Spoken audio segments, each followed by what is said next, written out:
Right, first, so you just take your crayons. You can mix the crayons with the pastels, doesn't really matter.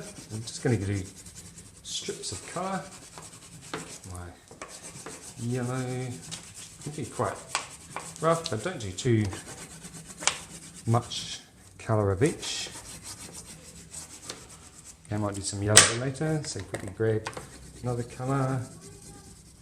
Just don't want to do too much. Maybe just have a bit like that. A bit over here. Yeah, don't know what that is. It's a black. Don't want black because you're going to be putting it on black later. So that's black again. Some green. Okay, just keep going hard like that. To stop the paper from scrunching up at the edges, hold your fingers down near these like that when you go over the edge. Otherwise it will just go crunch up like that. Don't want to do that. So hold your fingers down by the edge. Do that to push it down, to keep it down. Hold it down, keep it down. So try and get all the white bits. Finish off with a light colour to get in the little bits there. Maybe the edges.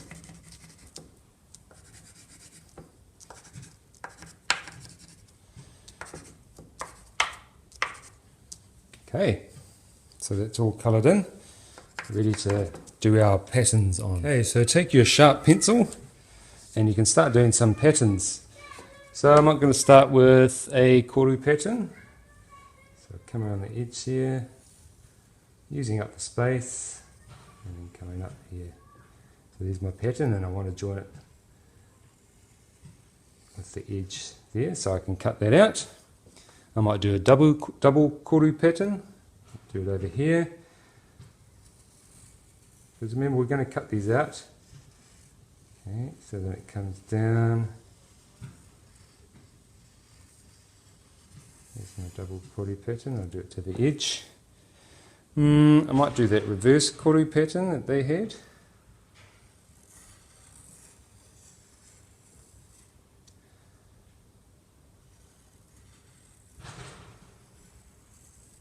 To the edge. See, it's got the spike on, and I might do the Poutama, the stairs. So I can come down, do my steps.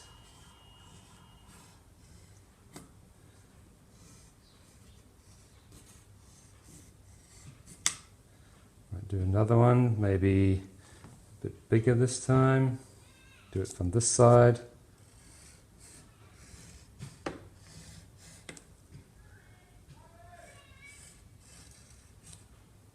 Okay. Might do another one next to it, up here.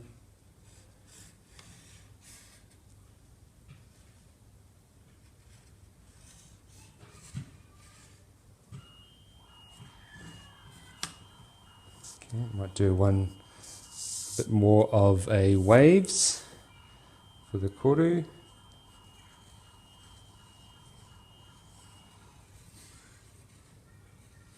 Got enough space, yeah, a little bit more space, yeah.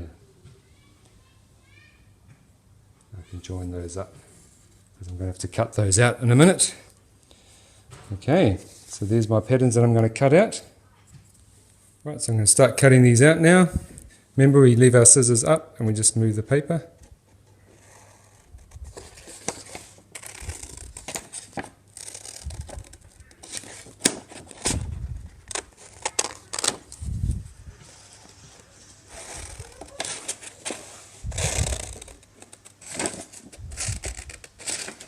Okay, so I'm just cutting these out. You're going to do the same with yours.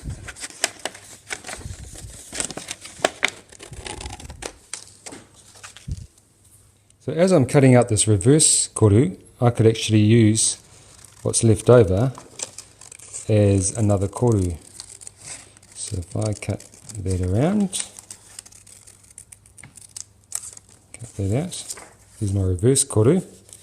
But I can also use that part as well for my koru. So I can cut that too. I might cut that out that way. Could use that. Okay, so once I've cut out all my pieces and I've put my bits that I've cut off into the rubbish bin because I don't need them anymore. Then I rearrange all of my bits of Māori art, my korus and my poutama, onto a black piece of card. And then I glue them on to my fantastic piece of artwork. Now I did have an extra piece here that I'd cut out and made that I don't need, that I couldn't fit on.